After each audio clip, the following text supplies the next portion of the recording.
ढीली करो धनुष की डोरी, कर्कश काकस खोलो। किसने कहा युद्ध की बेला चली गई, शांति से बोलो। किसने कहा युद्ध की बेला चली गई, शांति से बोलो। ये सब मरघट बना हुआ है।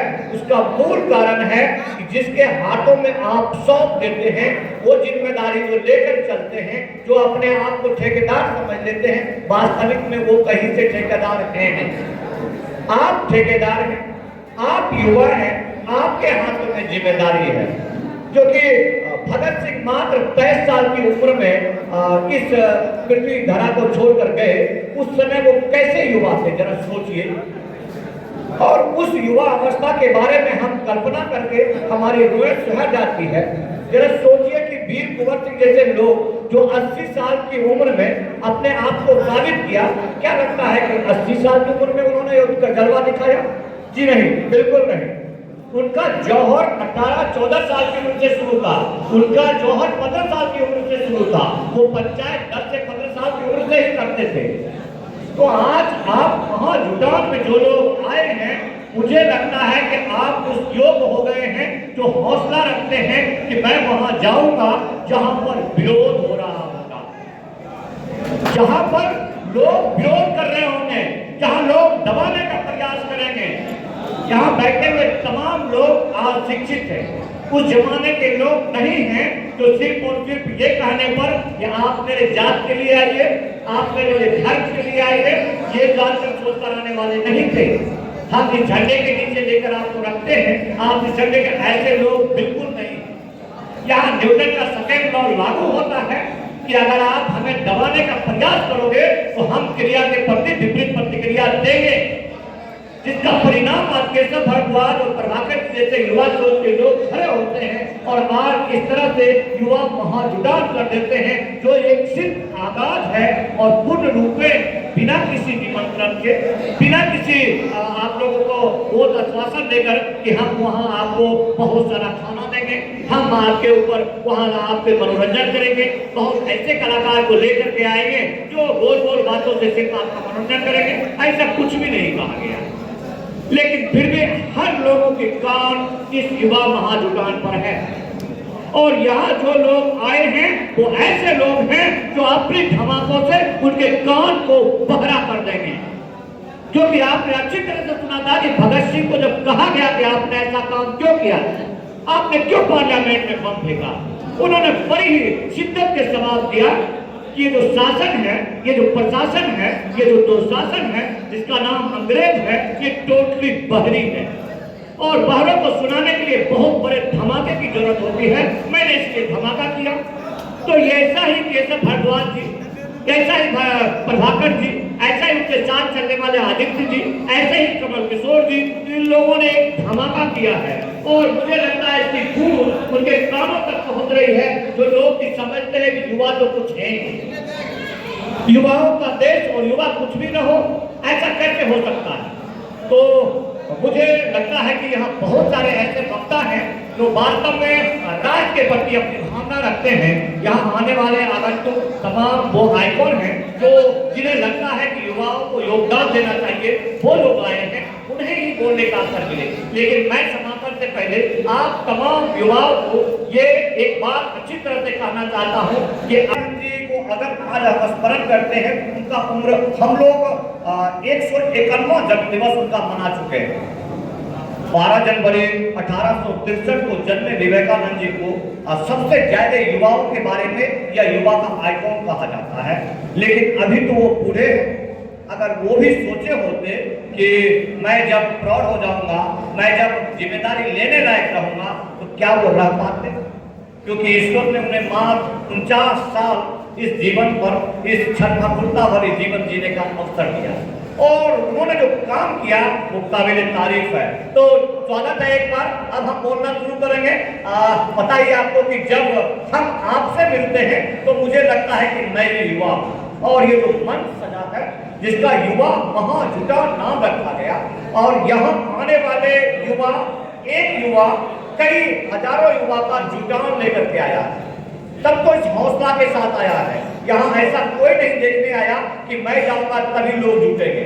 वो लोग आए हैं कि मैं जा रहा हूँ ये देखने के लिए कि वहाँ बहुत युवा जुटे हुए हैं, लेकिन यहाँ जो युवा है वो युवा अपने आप में एक एक युवा हजारों के बराबर है, क्योंकि वहाँ पर प्रभाकर जी जैसे लोग अजगता कर रहे हैं, जो कोई लाव लश्कर के बगैर जीते हैं।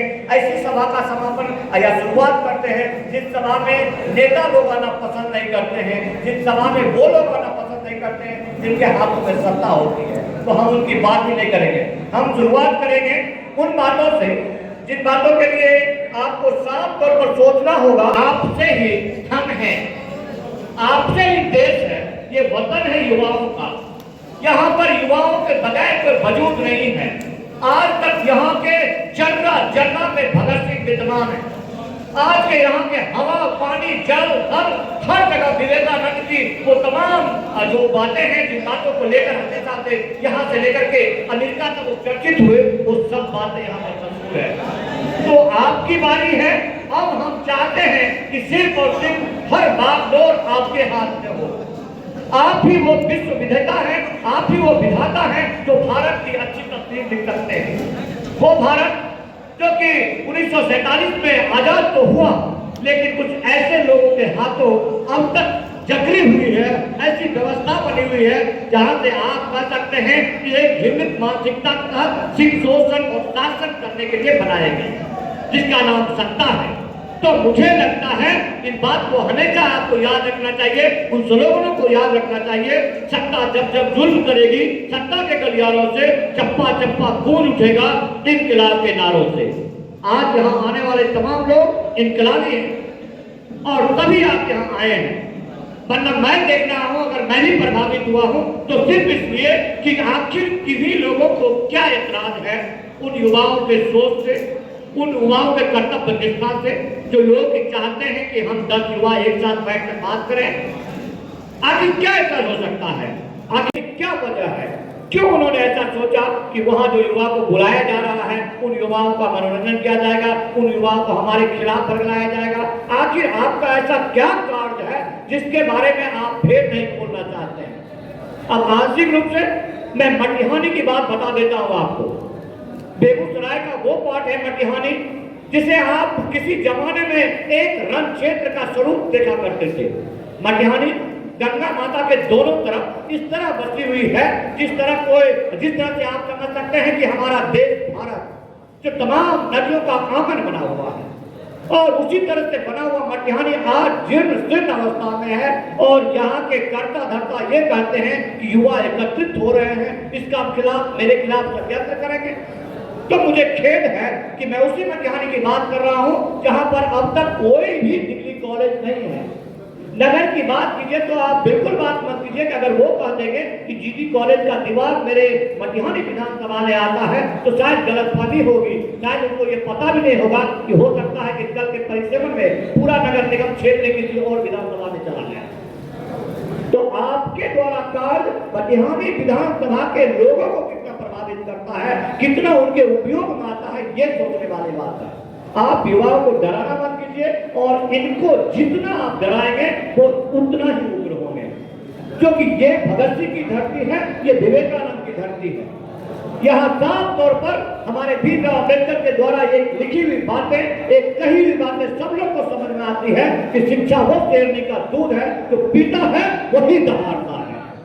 और आप शिक्षा के क्षेत्र में काम नहीं करते हैं, आप भ्रष्टाचार पर लगाम नहीं लगाते हैं, और आप कहते हैं कि हम युवाओं को एकत्रित नहीं होने देंगे, तो खेद है। इसका परिणाम आज युवा महाजुटान है, और ये महाजुटान जिस तरह से इन लोगों ने आश्वासन दिया है कि हम हर विधानसभा में करेंगे, पूरे बिहार राज्य में करेंगे, ये काबिल तारीफ है।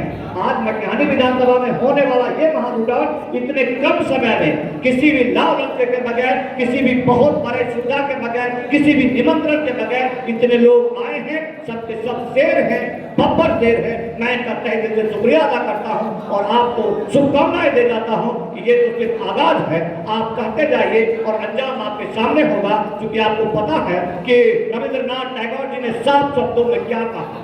उन्होंने कहा कि जोड़ी तुम्हार डाक के उसने तो एकला चलो रे। बंगाली में उन्होंने कहा अगर आपकी बातों को कोई नहीं सुनता है तो आप अकेले चल दीजिए, परिणाम आपके सामने है। कौन रविंद्रनाथ टैगोर जी को सुनना नहीं चाहता है। आप अगर अकेले चल देंगे तो भीड़ आपके साथ होगी, एक ऐसा भीड़ होगी जिसके बाद आपको कहना पड़ेगा हम अकेले ही चले थे जंग में मंजिल मगर लोग मिलते गए और ये कारवां बनता गया। ऐसा कारवां बनेगा और फिर दहशत में आएंगे वो लोग जो सत्ता के खनक में सिर्फ शोषण करना जानते हैं, जो मान्यता का पद तो पाते हैं उनकी गरिमा का ख्याल नहीं रखते हैं, उन लोगों को दबाते हैं जो लोग की वास्तव में भारत के भविष्य हैं, जिनका मजबूत करना है, जिन्हें हम युवा कहते हैं, उनके कंधों पर जिम्मेदारी देंगे, मजबूत जिम्मेदारी होगी।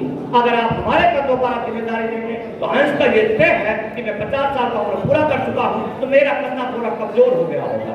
इसलिए आपका युग है, आपका दिन है और आप ही नायक हैं, भारत के भाग्य विधाता हैं। मैं आपको ढेर सारी शुभकामना देता हूँ, इस शिक्षा आमंत्रित करता हूँ मंच संचालक से कि आप आए और उन युवाओं को बुलाएं जो अपने आप को सबसे पिछली पंक्ति में रखता है।